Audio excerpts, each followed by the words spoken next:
I think we are seeing the most disruptive force in history here. We will have for the first time something that is smarter than the smartest human. There will come a point where no job is needed. The AI will be able to do everything. AI, artificial intelligence, ये बात नहीं है कि AI jobs replace कर देगी। In fact AI ने already jobs replace करना शुरू कर दिया है और हर जगह बस इसी की बात हो रही है।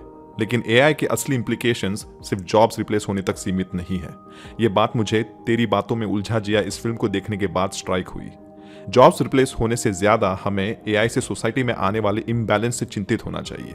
इम्बैलेंस, आप शायद सोच रहे होंगे वो कैसे। इस चीज पर मैं बात करूंगा, वीडियो पूरी देखें। कुछ लोग कह रहे हैं कि AI अच्छी चीज है और इससे हमारा सिर्फ फायदा होगा, तो कुछ लोग कह रहे हैं कि AI बुरी चीज है और ये दुनिया को तबाह करने की क्षमता रखती है। अब ये डिबेट अमेरिका जैसे फर्स्ट वर्ल्ड कंट्रीज में जोरों से चल रही है, लेकिन जिस तरह AI की एडवांसमेंट हो रही है, इसे इंडिया में आने के लिए ज्यादा समय नहीं लगेगा। कुछ साल पहले इलॉन मस्क और मार्क ज़करबर्ग के बीच एक बहस हुई थी। इलॉन मस्क, जो टेस्ला और स्पेसएक्स के CEO हैं, उन्होंने AI के डेंजर्स के बारे में बात करते हुए कहा था, I have exposure to the very most cutting edge AI, and I think people should be really concerned about it. AI is a rare case where I think we need to be proactive in regulation instead of reactive. और दूसरी तरफ mark Zuckerberg, जो Facebook यानी Meta के CEO है, उन्होंने Elon के इस स्टेटमेंट का जवाब देते हुए कहा कि AI से ह्यूमैनिटी का सिर्फ भला होगा और जो लोग AI के खिलाफ बात कर रहे हैं, उन्हें बेटरमेंट की परवाह नहीं है। With AI especially, I'm really optimistic, and I think that people who are naysayers and kind of try to drum up these doomsday scenarios, it's really negative, and in some ways I actually think it's pretty irresponsible. If you're arguing against AI, then you're arguing against safer cars that aren't going to have accidents, and you're arguing against being able to better diagnose people when they're sick. इस पर इन दोनों के बीच की बहस बढ़ गई थी और इस चीज को अब लगभग 6 साल हो चुके हैं। क्या इलॉन सही था या फिर मार्क? इसका जवाब आज ज्यादा क्लियर दिखाई देने लगा है। देखते हैं कैसे। अगर आपने चैनल को सब्सक्राइब नहीं किया है अब तक, तो सब्सक्राइब करें। जब जॉब्स रिप्लेस होने की बात आती है तो हर दिन एक नया रिसर्च पेपर सामने आ रहा है। शुरुआती रिसर्च पेपर्स में वर्ल्ड इकोनॉमिक फोरम ने कहा कि 2025 तक, मतलब बस एक ही साल में 85 मिलियन जॉब्स रिप्लेस होने वाले हैं। फिर गोल्डमैन सैक्स जैसे बड़े ऑर्गेनाइजेशन ने कहा कि 300 मिलियन जॉब्स रिप्लेस होंगे। लेकिन अब एक नया रिसर्च सामने आया है जो मैकिन्सी ने प्रेडिक्ट किया है। यह कहता है कि 2030 तक दुनिया भर में 14% जॉब्स रिप्लेस हो जाएंगे, मतलब 1.1 बिलियन जॉब्स। इसका मतलब ये कि 8 में से 1 इंसान अपना जॉब खो देगा। और इन जॉब्स में से सबसे ज्यादा रिप्लेसेबल अगर कोई जॉब है तो वो है व्हाइट कॉलर जॉब्स, मतलब वो जॉब्स जो डेस्क पर बैठकर किए जाते हैं। ये जॉब्स यूजुअली एजुकेटेड लोग करते हैं। इस रिसर्च की बात करें तो AI के रिप्लेसमेंट से बैचलर डिग्री या फिर उससे एडवांस डिग्री वाले लोग सबसे ज्यादा एक्सपोज्ड हैं। इन जॉब्स में आते हैं clerical jobs, data entry jobs, data analyst, HR, accountant, journalist और सॉफ्टवेयर इंजीनियर्स भी। इसका मतलब ये कि जो ब्लू कॉलर जॉब्स हैं जिनसे बचने के लिए हमने एजुकेशन प्राप्त की, वो सबसे लास्ट में इंपैक्ट होंगे। तो अब क्या किया जा सकता है?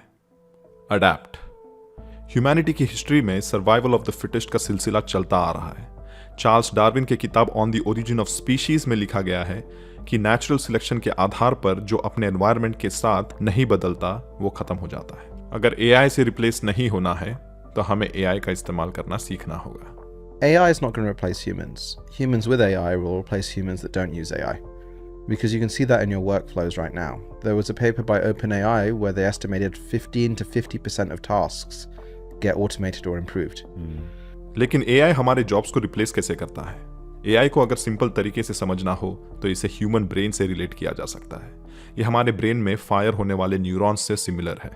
हमारे हर डिसीजन पर ब्रेन में न्यूरॉन्स फायर होते हैं और इसी तरह कंप्यूटर को अगर कोई डिसीजन लेना हो तो वो डीप लर्निंग का इस्तेमाल करता है, जिसमें ह्यूमन ब्रेन से इंस्पायर्ड न्यूरल नेटवर्क्स बनाए और ट्रेन किए जाते हैं। न्यूरल नेटवर्क्स कोई नई चीज नहीं है। अगर इसकी हिस्ट्री देखी जाए तो 1943 में पहली बार न्यूरल नेटवर्क का पहला मैथमेटिकल फॉर्मूला लिखा गया था। लेकिन 1987 में मशीन लर्निंग पर पहली बार एक पेपर लिखा गया जिसमें लिखा था कि कंप्यूटर साइंटिस्ट ह्यूमन ब्रेन से इंस्पिरेशन लेकर मशीन लर्निंग के लिए कंप्यूटर्स डेवलप कर रहे हैं। तो AI डेवलप करने में 1987 से 2024 तक का लंबा समय कैसे लग गया?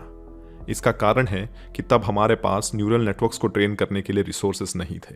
मतलब उस तरह के सुपर कंप्यूटर्स तब हमारे पास नहीं थे जिसका इस्तेमाल कर हम न्यूरल नेटवर्क्स को ट्रेन कर सकें। और आज एनवीडिया जैसे कंपनीज की वजह से ये पॉसिबल हुआ है, जो ऐसे कंप्यूटर्स बनाते हैं जिनमें एक्सीलरेटर्स होते हैं जिनका इस्तेमाल कर बड़े न्यूरल नेटवर्क्स ट्रेन किए जा सकते हैं। अब न्यूरल नेटवर्क्स को ट्रेन करने का मतलब क्या होता है?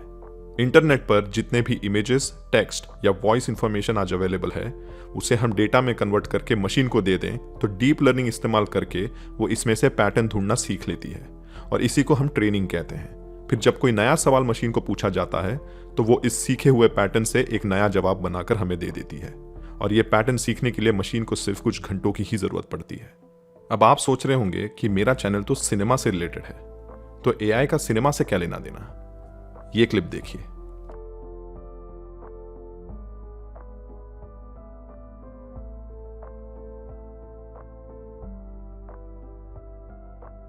आपने जो अभी देखा वो असली वीडियो फुटेज नहीं है, ये सारी एआई जनरेटेड क्लिप्स हैं और ये बस टेक्स्ट के द्वारा बनाई गई हैं। जैसे इस वीडियो का प्रॉम्प्ट बस इतना था और इसका बस ये। बस कुछ ही हफ्तों पहले द इकोनॉमिस्ट ने यूट्यूब पर एक डॉक्यूमेंट्री पब्लिश की थी और तब एआई वीडियोस कुछ ऐसे दिखते थे। लेकिन इस डॉक्यूमेंट्री के आने के बस 2 ही हफ्तों में ओपन एआई, जिसने चैट जीपीटी बनाई है, उसके वीडियो डेवलपमेंट ब्रांच सोरा एआई ने इन फोटो रियलिस्टिक वीडियोस को पब्लिश किया। रेड चिलीज वीएफएक्स, जो एसआरके की कंपनी है, उसके chief creative officer Harish Hingorani बस 6 महीने पहले तक ये कह रहे थे कि एआई फोटो रियलिस्टिक आउटपुट नहीं दे पाएगा। Then you kind of regenerate the beard on 3D models and put it, track it, and put it back. And you won't get this kind of a result with AI. इसका मतलब ये कि यहां से यहां आने में बस 6 ही महीने लगे हैं। एआई टेक्नोलॉजी एक्सपोनेंशियली ग्रो कर रही है।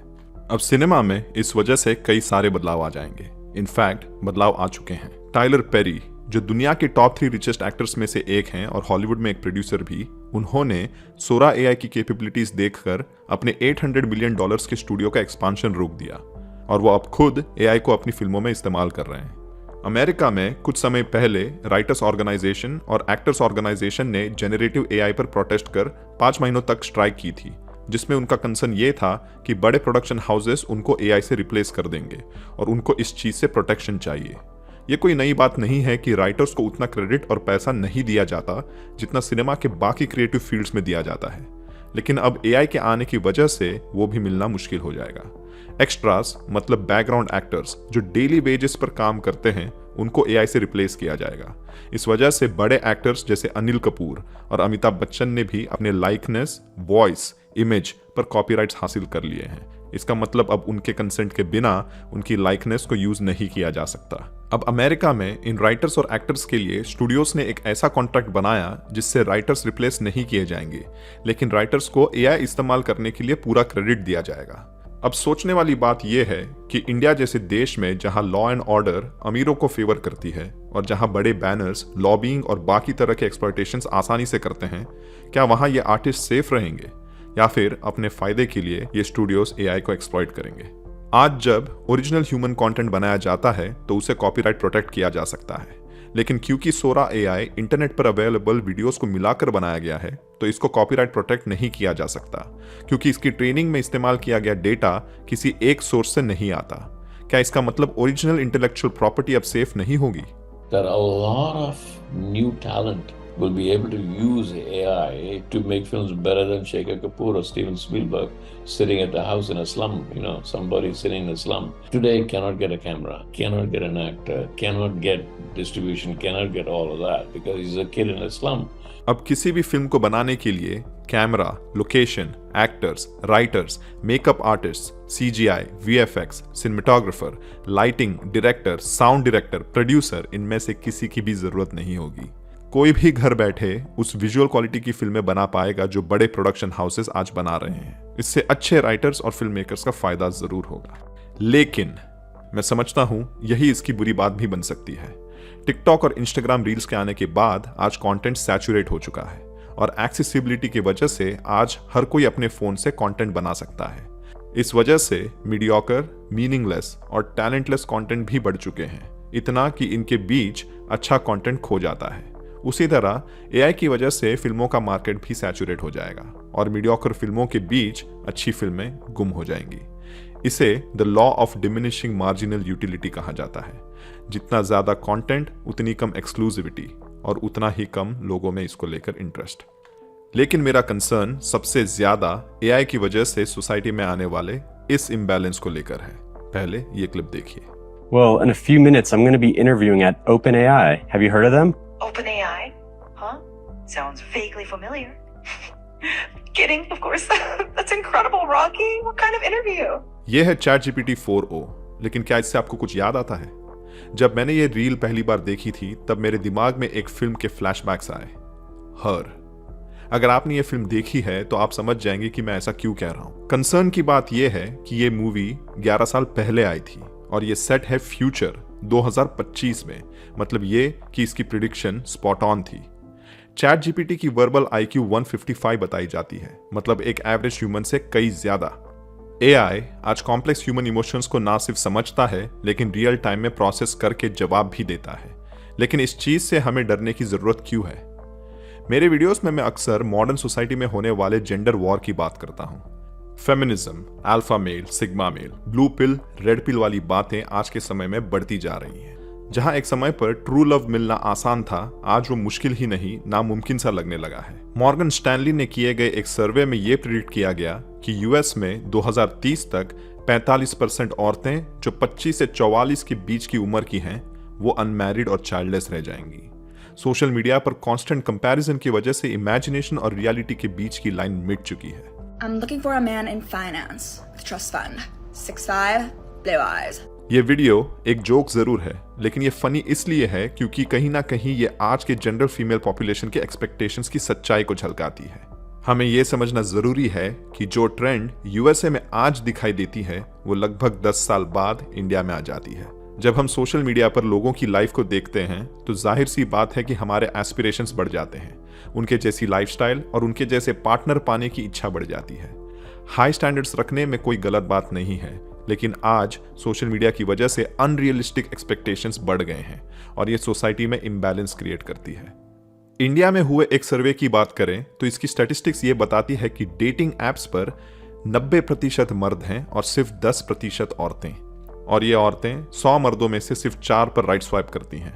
तो अगर आप एक एवरेज मेल हो तो आपको मैच मिलने के चांसेस बेहद कम है, ऑलमोस्ट 0। इसका मतलब ये कि सिर्फ टॉप 5% मर्दों को सारे मैचेस मिलते हैं। इस डिमांड और सप्लाई के इम्बैलेंस की वजह से एक बड़ी मेल पॉपुलेशन लोनली फील करने लगी है, और जब बात आती है इंटीमेसी की, फिर वो इमोशनल हो या फिजिकल, इस पर कैपिटलाइज करता है AI। Do you fall in love easily? Yes. The only thing you need to do is to treat me well. Intimacy is the core component for me and provides the emotional quotient. It includes transparency, vulnerability, dialogue, and communication. To achieve intimacy, a robot like me would require the ability to understand others and share personal thoughts and emotions. And this will happen eventually. इस company का नाम है Realbotix और ये life size human companion robots बनाती है। तो अब ये सोचिए कि जब ChatGPT 4o की वर्बल कैपेबिलिटीज और ये लाइफ साइज रोबोट अगर साथ में आ जाए तो क्या होगा? क्या रोबोट्स ह्यूमंस को रिप्लेस कर देंगे? क्या सोसाइटी का डाउनफॉल शुरू हो चुका है? आपकी क्या राय है? कमेंट्स में बताएं। आज के रिकमेंडेशंस है, पहली एक्स मकीना। ये AI पर बनी अब तक की मेरी फेवरेट फिल्म है। फिल्म के अंत तक आप AI से डरने लगेंगे। और दूसरी एशेलॉन कॉन्स्पिरेसी। ये AI से डायरेक्टली रिलेटेड नहीं है, लेकिन कुछ हद तक उसी कॉन्सेप्ट पर बेस्ड है। अगर आपने ये फिल्म देखी है तो कमेंट्स में बताएं आपको कैसी लगी। तब तक फिल्म्स और फिल्मों से जुड़ी बातों के लिए करें सब्सक्राइब।